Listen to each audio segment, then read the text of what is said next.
Hello, welcome to Talk Sports, your home for elite of football insights, big match breakdowns, and viral football debates. I'm your host, Adi Abhishek, and today I will be diving into a jam-packed show from Arsenal's incredible defensive rush to shocking Premier League's sacking, ownership dramas, and rising stars lightening up Europe, straight away from Manchester United's resurgence to Wolf impulsion. The story at Molios is chaos on and off the pitch. Wolverhampton are in turmoil, just 2 points from 9 games, and now an unexpected 400 million pounds takeover bid from John Texel, a move that could reshape the club's future amid the financial instability and relegations of fears currently. Is this takeover a genuine lifeline or just a distraction from Wolves on-field disasters?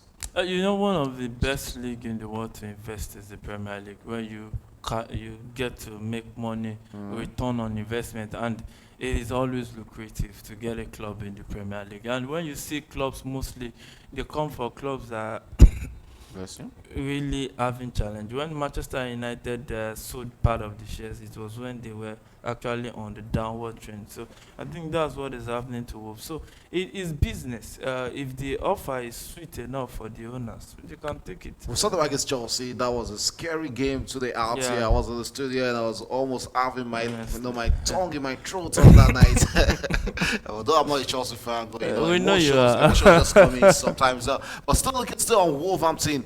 Can a new investor truly fix the cultural and sporting problem on Team Wolverhampton this season? I think they can. We've seen investor fix Newcastle, investor fix Chelsea, then investors fixed Man City.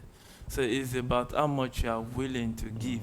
And with that kind of takeover, I think it's something that it can come good for Wolverhampton. So the problem at Wolverhampton, do you think it has to be it's really around the ownership issues, or just they are not having good players, or is it the manager? Where's the issue coming from? I just think that sometimes in the season is like this, where the club you can't really point out what is wrong. Look how they came back at Chelsea. Look how they came back to Burnley and they still lost. So it means that the team is not as if they are bad. Something is just not clicking. And I think that if the manager can just get to lay his hands on it, and I think Wolves will be better off. Okay, lastly on Wolverhampton, what happens when ownership politics starts affecting the dressing room? We saw that happen at Nottingham Forest, and it seems to also be affecting Wolverhampton this season.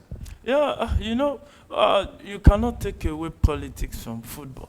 It is a marriage that you can't Made from separate. So you just have to be. You see, in football, there's always an iota of luck. Because now, as a fan, you don't have a power over what happens in that boardroom.